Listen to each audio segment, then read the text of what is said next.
As Kelsey was saying, we got, and actually we got some other folks joining here as well. We'll let Les in. So welcome to all of you, with the snow apocalypse we had last week and moving this, we really weren't sure, if who we were going to have here. I'll start my video as well, who we were going to have. So we certainly appreciate you all attending and joining us today. And, feel free to share this, with your contacts and your network as well. These have been some really good sessions. The first two were well attended. Like I said, we knew it may be a hit or miss today, but that's not going to keep us from doing what we need to do. And as Kelsey said, she is recording this today. So it's Kelsey Shofner, if you're not familiar with Shofner Consulting. And we met each other a few months back and kind of talked about this. And we're just trying to do this to offer it as a resource and additional information for clients and prospects and anybody that just wants to join. So she has a wealth of knowledge and really good information that she's presented so far. And we're going to be doing these monthly. And it's kind of a lunch and learn type situation. We'll try to keep it to about 30 minutes. So not wanting to eat into any more of her time, I'll turn it over to Kelsey. Thanks, Doug. Yes, like Doug said, I'm going to try to keep this to 30 minutes. I've actually done an hour-and-a-half presentation on this topic. It's really important and pretty detailed. So this one's going to be a little bit more high level about kind of the what and the why of business partnership agreements. I'm more than happy to take questions at the end. I will also have my contact information if you want to reach out with a quick question. Of course, I can't give legal advice unless we're under an engagement agreement together due to malpractice issues, but I'm always happy to have consults and try to help you get going on the correct direction for you. So this month, we're talking about business partnerships and in particular, business partnership agreements. Here's my quick bio. I spent 6 years after law school at a small business. It was a WeBank certified woman-owned business that was at the kind of top end of the SBA level. So I really have hands-on experience doing legal work for a small business. Even when I was in-house and I wasn't getting billed out, there was still only one of me. There's still only so much of my time. So I know how it is to have to kind of triage and prioritize what's most important, because you have a lot of legal risks at a small business, but there's only so much time and money to be spent on them. So this series is really kind of an overview of what an outside general counsel can do for you and what topics your small business should be thinking about. I went to UT for undergrad. I went to the University of Colorado for law school, and I've been back here in Dallas since I passed the bar and was admitted to Texas in fall of 2013. And like I mentioned, not legal advice. This is information. And again, I'm happy to schedule consults or engage with anyone who's watching this to go deeper. So today we're going to talk about what is a business partnership, kind of what goes into it, why you need these agreements, and then what happens when you don't have one in place. So what is a business partnership agreement? It's an agreement between the owners of the business, how it's going to be run, by whom, who can make decisions, what happens if there's an agreement, who gets the money, and where does the money come from. I'm using the term business partnership agreement as sort of a holistic term to cover three main types of documents.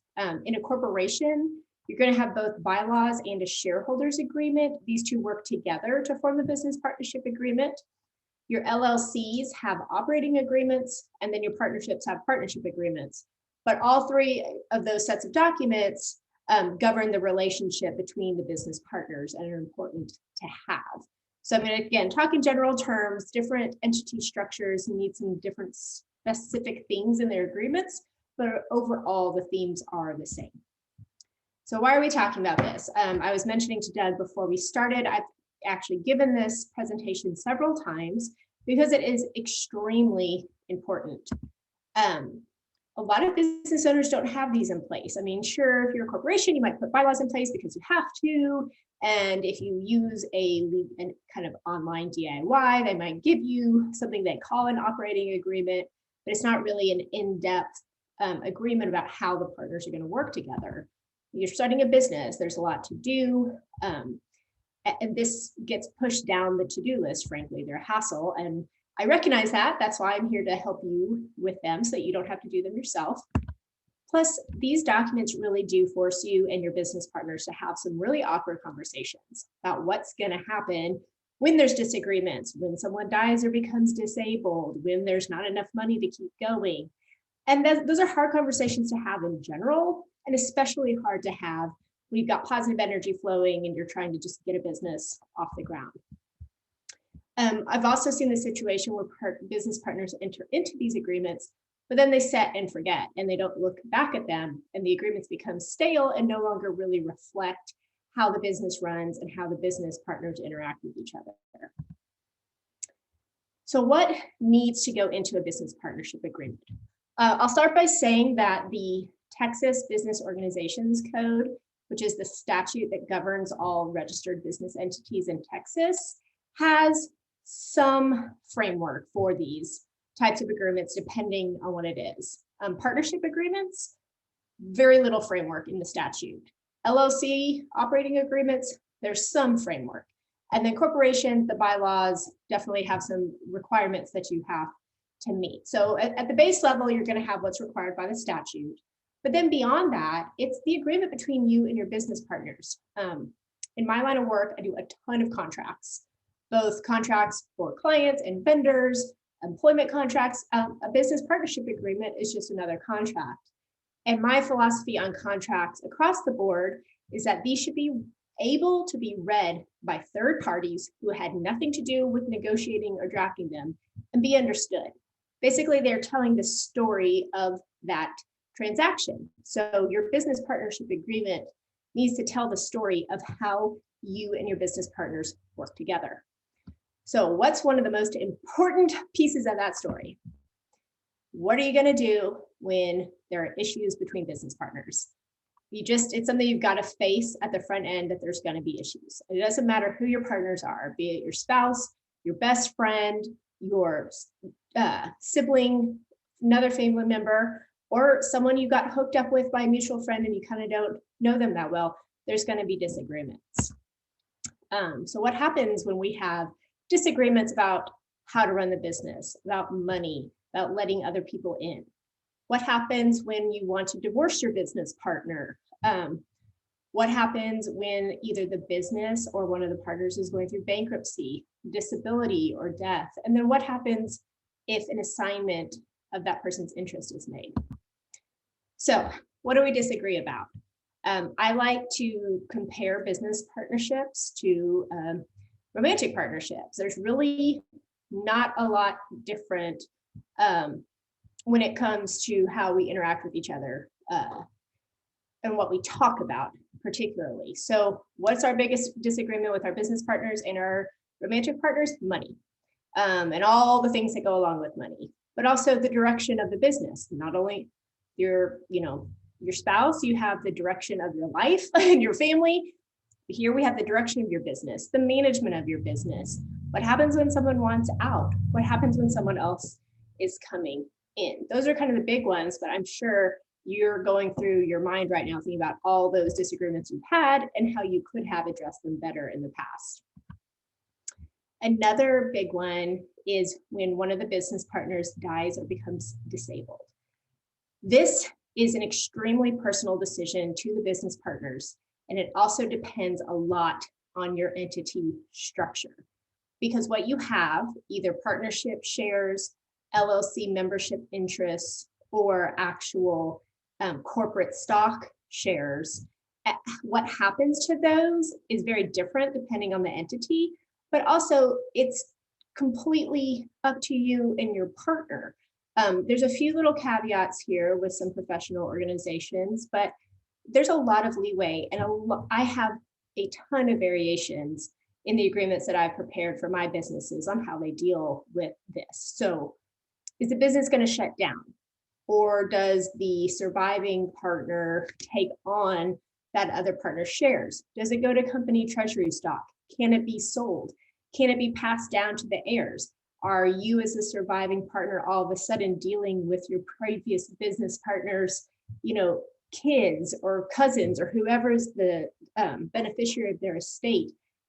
There's obviously estate issues in that I can't touch on because that's not my area of law, but they can definitely be drafted into your agreement to help your business continue to run if you want it to continue to run upon the disability or death of a partner. There's also issues around if those interests do go to a beneficiary, how much control does the beneficiary now have over the company, or is it just a monetary interest? Again, there's a lot of different options here, and it's really important to sit down with your business partner and decide how you want this to happen, and then document it correctly in a business partnership agreement. So, what does your business partnership agreement say? This is the question that I ask every single time someone comes to me and says, well, XYZ situation happened, what can I do? Or I want you to do this, can I? Honestly, a lot of it depends on your business partnership agreement. Of course, the statutes have some base level language requirements or what to do if you don't have a business partnership agreement, and we'll get to that in a little bit. But what the partnership agreement says in almost all cases controls. A very important provision to consider are rights of first refusal. Now, I say to consider these because, again, there's no one size fits all template for these business partnership agreements. They have to work for you and your partner, and they have to work for the business itself so that if there is a business partnership disagreement, someone wants out, or there's a death or disability of one of the partners, that the provisions of the agreement doesn't prevent the business itself from continuing to operate. So just a quick overview of a right of first refusal. This might be a term that's somewhat familiar to you. You hear it a lot, kind of in general business, but in the business partnership agreement arena, it allows you to control who your business partners are. This is a provision that can be used to prevent a partner from selling their interests to someone outside the business partnership. It's how we create the closed corporations that you might have heard of. And in the small business world, this can be really important. Larger businesses, especially corporations that have lots of shares in different member classes and you're wanting outside investment, that's one thing. But if you're trying to create a business and build it with a small group of people, a right of first refusal can be a really good tool for helping you maintain that group. Caveat that this at one point could negatively affect you if you are the person trying to get out. But without it, you can someone could sell these shares to outside the business or even pass on to their heirs and beneficiaries. And we all hear horror stories of, child inherits business and runs it into the ground. Is that something that you want to deal with? Maybe that child's a fantastic business person and you would love to rope them in, but maybe not. Maybe that's just not the best thing for you or for the business. So these contractual provisions can force shareholders and members to offer their shares to the company or to the surviving business partners first before they go kind of out onto the market. So the key takeaways from what you put into a business partnership agreement and why it's important is that, one, you get to set the rules of the game. You've got these kind of baseline requirements of the statute, and then you build on top of that and you can do almost anything you want. It's important to think long term. We know it's not always going to be smooth sailing in our business partnerships. So what are we going to do when there's a disagreement, and how are we going to use this document to help the business grow and pivot and change, adapt to the circumstances that we're in? Obviously, all of us have been affected in some way, shape, or form by the pandemic, and we've had to make changes to our business. It's really important to make sure that your business partnership agreement not anticipate pandemics, but anticipate that something might happen and you might have to make adjustments. Another takeaway I want to get out of this is good businesses do grow. And so when we're looking at a small business now, how is this business partnership agreement going to help the business grow? Is it going to allow us to bring in other partners when the time is right? Is it going to allow us to bring in outside investment when the time is right? And what is the goal of the current partners? A lot of people, the goal is to be an owner operator. They like the business, they want to work in it, so they want to maintain that control. But there's another subset of people that have their eye on IPO or some sort of private equity buyout where you're going to have a cash out liquidity event. And so you're trying to grow the business that way. You've got to make sure that your business partners are on board with which direction you're going and what's going to happen in the future if and hopefully when the business grows. So these business partnership agreements should be clear, they should be concise, and they need to not be contradictory. I'll say that this is one of the biggest issues I see when someone goes the DIY or automated route. Trust me, you can Google Texas LLC operating agreement and you'll get forms. Some of them are completely free. Some of them you might have to pay $100 for. And that's fine. It's something, but there's no guarantee that the form itself you downloaded is not contradictory or clear or concise. But if you start messing with it, because you're like, oh, friend down the street told me he had this, so I need to do that, you've created a conflict in your document. So if you're going to go that route, make sure that you're entirely positive that you're not creating issues in your document by kind of messing with some of the provisions. Again, another reason to work with a small business attorney who can help you kind of work through all these issues and make sure the document flows together. So I've touched a little bit on why you need it to make sure that you and your partners are on the same, same playing field. We all know what's going on. But there's also some legal reasons why you need one. If you do not have a written agreement, then you have to fall back to the relevant Texas statute and follow those rules. And as I mentioned, both the partnership statute and the LLC statute, what's in the statute is pretty loose, or not loose, but it's just pretty minimal. It's a very minimal kind of shell structure for how you can build your business partnership and your operating agreement. So if you're having to follow those rules, for one, they might not touch on exactly the issue that you're dealing with, but also they might not be what you want it to be. Two examples, one is up on the screen. Under an LLC in Texas, you cannot require additional monetary contributions without a written agreement to do so. So if you think about this in the real world, you are running a business, for whatever reason you need a cash infusion, there's no loans to be gotten or outside investment, so you're trying to get a new capital contribution from the existing members. You want it and your other LLC member doesn't. So now you have a disagreement. For one, how do you deal with the disagreement? You don't have a written operating agreement. The statute doesn't really speak to that. But two, you can't force their hand. If you have an operating agreement, a lot of operating agreements say you're not required to make additional capital contributions, but you can bake in 6 months after this agreement is signed. We're going to sit down, and if these metrics haven't been hit, then we're putting in X, Y, more Z, more money. Or every year, we're going to, at our member meeting, we're going to determine if additional capital is made according to this. Like, you can get that specific and helps kind of stave off some of these issues later.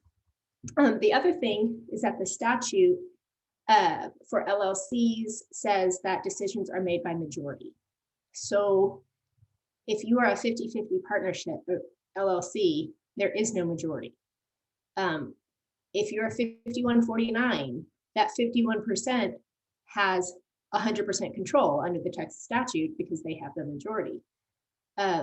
If you're a 40-40-20, then that 20% doesn't have a whole lot of say. And so where I'm trying to go with this is that depending on how many partners you have, how the ownership is split up. Defaulting to majority decision-making may not be exactly what you want it to be. And maybe you want to define some other type of majority other than 5149. For corporations, the Texas statute does not provide for these rights of first refusal. You are allowed to include them, but there's no default. So if you just pull a set of bylaws that come from the internet that are Texas corporation bylaws, they're not going to address a right of first refusal because it's not what's required under the statute. But if you have a closely held corporation, you may not want to allow certain shareholders to just go out and sell their shares on the open market. You might want to put some parameters around that.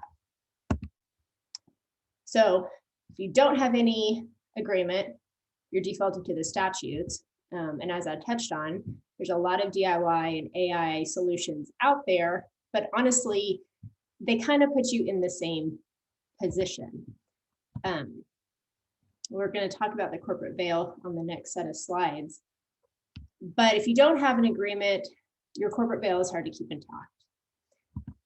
If you have no agreement when the business partner dies, you're just defaulting to the statute and it's going to pass to beneficiaries. DIY and AI, I don't know.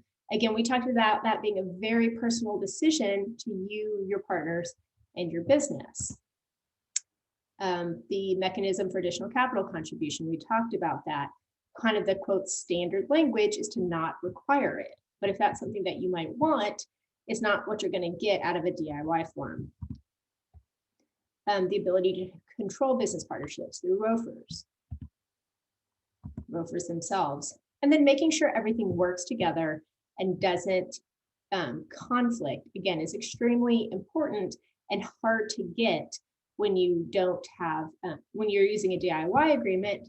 And then of course, when there's no agreement and you're defaulting to the statute, I can almost guarantee that you and your business partners will have had some sort of discussion. Maybe it's even documented in email that you agreed to something, but that agreement was never put into an operating agreement, or and so you're defaulting to the statute. So it either conflicts with the statute and therefore the statute controls, or maybe it's not enforceable because you didn't really agree to it. You just talked about it, but someone thinks they have an agreement, so they act on that. And it just gets into a mess. Again, write it down, say what you mean what you say, put it in writing and make sure it works.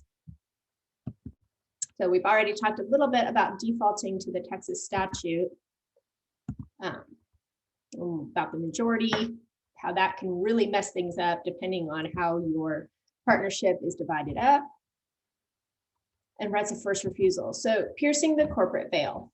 In my practice, I try really hard to avoid legal terms of art, but this is one that is really important. It's a concept that's been around since like the 1800s when corporations first came about. It is what makes a corporation, and now what makes an LLC an LLC. It is creating this sort of, I call it the bubble, even though the term is the veil, but the bubble around the company. So the company, its assets, its liabilities, its debts are inside this bubble. And the owners, the shareholders, and the members are outside of this bubble.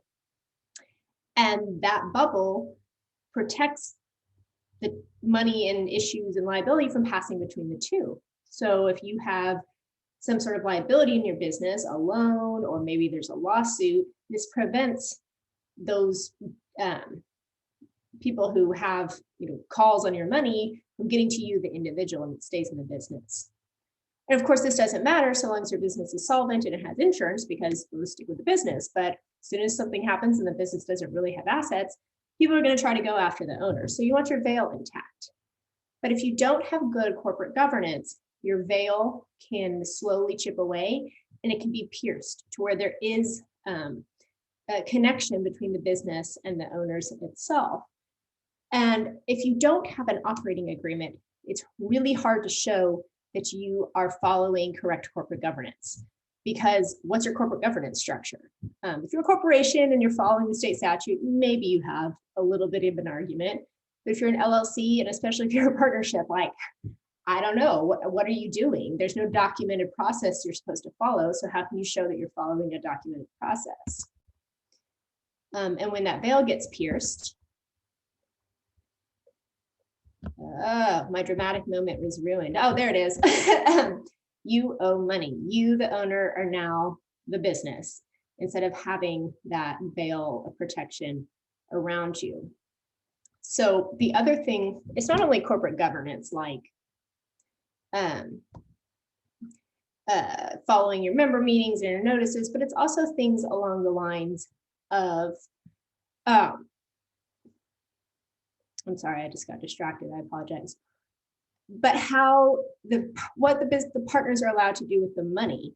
If you or one of your partners is using your corporation's bank account to pay your personal expenses, you are wiping that veil clean, trust me. But your partnership agreement speaks to that. Your partnership agreement should say something like, all the assets of the company belong to the company and the partners cannot use them. If the partners need a loan, this is how they do it. If the partners want a distribution, this is how they request it. And things like that, so that you're showing, look, we said in our agreement, business money is business money. We're just here for either the dividends or the distribution, or to be employed by the company, which is something separate. But in the case where you don't have that in writing and someone just kind of presumes they can do it, it pierces that veil. And not only are they responsible, you are too. Just because one person, one of your business partners had an action that sort of pierced the veil, you're liable to, even if you had nothing to do with it. So this is what we've been talking about. Not adhering to corporate formalities, chip away. So what are our formalities? Our formalities are with corporations, having our annual meetings and documenting them correctly, and LLCs and LLPs, having asset protection and distribution plans. So now what do we need to do? We need to enter into a business partnership agreement if we don't have one. So how a small business attorney works, someone like me and my colleagues who do this work too, we're going to understand your business. We want to understand where you are now and where you're going in the future. We're going to help you work through those potential conflicts. I have a whole set of questions I ask my business partners and clients. And then we get on, well, now a Zoom call, hopefully in the future, a meeting, and we talk about it. And it's really, it's a process I love to be a part of, because I can see light bulbs going off in people's heads on, oh, okay, I see why this could be an issue. Here's how I want to deal with it. Other partner says yes or no, they work through it. And it's a really, honestly, healthy process to go through. So we draft a document that aligns with your business goals and your partner's goals and the state law, of course. After we've talked about the issues and drafted the document, I walk through it again, because this is a document you have to understand and you have to follow. So you need to know what it says. And I really do want my clients to understand what's in their agreements so that they can set themselves up for success and keep their veils intact. Then after that, we want to do at least annual reevaluations and revaluations. Again, businesses change, they evolve, we adjust to our circumstances, and our partnership agreement needs to address that. So working with me, I have 3 different ways that I work with clients. I have legal risk audits and strategy sessions. Legal risk audits are good for existing businesses, and strategy sessions are good for newer businesses or businesses that are about to kind of embark on a newer line of business, hiring employees for the first time, where we talk through what your legal issues are. Then I have flat rate legal projects. So if through a legal risk audit or strategy session, we decide we need to get a business partnership agreement in place, I charge a flat rate for that. It's a package. I've got line items that are included, and you at the end get your document. And then I also have the monthly in-house counsel subscription. This is for businesses that have recurring legal needs, where I cover a number of areas, including corporate governance, but acting as if I am your in-house counsel, but on a smaller level, doing it for multiple companies. And it really helps control costs, but also keep your business legally sound. So next month, we are talking about, next month is not business partnerships. Next month is being a kind employer. So we've got our business started in January. We got our business partnership together in February. And next month, we're going to start hiring our employees and figuring out how to be a really good employer and how to use offense as the best defense for employment issues.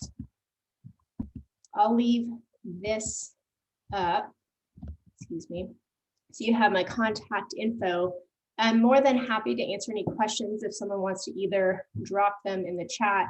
I know we got started a few minutes late and now we're a few minutes over. So if you need to drop off, I understand, but I'm more than happy to stay on for a few minutes if anyone has questions.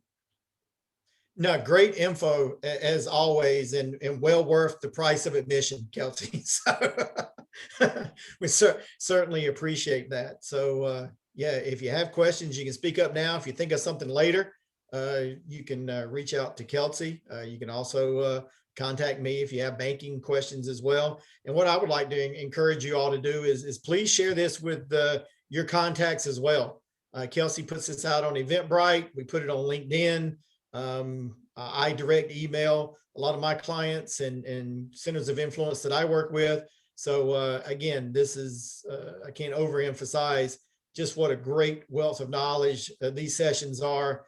And again, you know, I'll just say you're going to pay a nice little sum of money to sit down with an attorney or a CPA or anybody else for 30 minutes and have a chat. So I certainly appreciate you, Kelsey, doing this on the monthly basis for the folks that we've invited. Like I said, we were a little thin today on attendance, which we were kind of expecting, but hopefully you all that joined certainly had something out of it. Yeah, Maria, go ahead.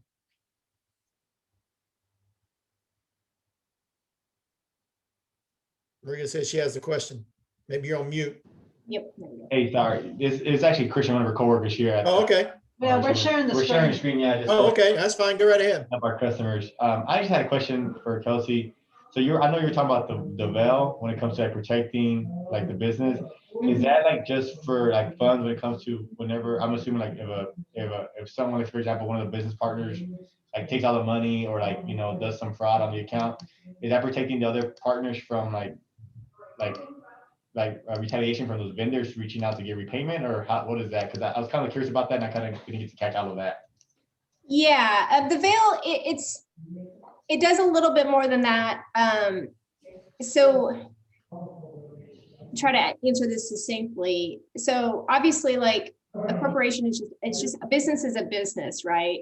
And it wasn't until the state started putting in laws that said, if you do these things, we'll consider you to either be a corporation, which existed from like the late 1800s up until, well, it still exists, but it was the only thing for a long time. And then LLCs came around and said, okay, well, you have a little less structure, but if you do these things, we're making you your own thing. So you've heard people say a corporation is a person.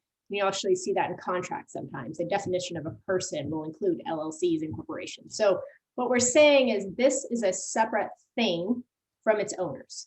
So when you have an owner do something like, you know, drain the bank accounts or, you know, claim they're writing checks to vendors and they're not, or writing checks to vendors that don't exist and pocketing the money, the veil can help the other partners, but at the same time, that partner's actions are erasing the veil. And once the veil has been pierced or disintegrated, it doesn't protect any of the owners. So in addition to you want to have the veil because your business is going to have debts and liabilities. It's, you know, it has loans, it has leases, it has employees that can sue it, it has other people that can sue it. There's all kinds of negative things that can be in a business, but the business will deal with itself, and you don't want the owners having to get involved. That's the main purpose of the veil. But you did say, I think I heard you say that, yeah, they're screwing over the vendor, so now the vendor's mad. Yeah, that you as the non tortfeasor partner want to make sure you are protected from that vendor. So it's really important that you have those requirements in your operating agreement that say you can't do these things, so that you as the non-bad partner can push that responsibility onto the partner who is stealing or defrauding the company or vendors. That's probably a more complicated question than you realize you asked, and I'm sorry, but yeah, it's another reason to have an operating agreement because it also gives the partners the permission to look at the finances and keep an eye on things, because the last thing you want is one partner to say, well, I'm the only one who has access to the bank account. Well, then how are you going to make sure they're actually, doing what they say they're doing? So yeah, the document helps with both of those, but it helps more with protecting the owners when all the owners are being good people. Very good. Thanks, Doug. Sorry, I had one more question. So a lot of our business customers that we deal with here have you try to kind of find where they can cut costs and save money, and so a lot of them use LegalZoom. What is your opinion or what, like, your feedback? Have they been well when it comes to working with LegalZoom for business owners, or have you seen some clients that kind of thought you're covered for most bases and then they weren't? What is your take on that? So LegalZoom's terms of service say this: they are not lawyers. They are not giving legal advice. LegalZoom is taking the information you give them and plugging it in somewhere. So if you are filing an LLC through them, they're plugging that information into the Texas Secretary of State. If you are creating an operating agreement with them, they're going to ask you questions and they're going to plug your answers in. So, I mean, not everyone ends up having some huge fallout from using LegalZoom, right? But your chances of having an issue are much higher because they're never going to raise their hand and say that doesn't make sense or that's not going to work. So when I send my questionnaire out and say, how do you want to deal with these things? And I get an answer back that I go, I understand why you said that, but maybe let's talk about it. And so that's what you don't get with LegalZoom. And I understand the budget thing. I really do. I mean, like, I know there's other small business attorneys out there. We're trying to recognize that our clients don't have huge budgets, but at the same time, you're coming to me for legal advice and you're going to LegalZoom for fill in the blanks. So I can't say it's better or worse, but I'll say I do fix a lot of LegalZoom mistakes. And it costs I was going to say, and correct me if I'm wrong, everything that they do are things that you could do on your own, right?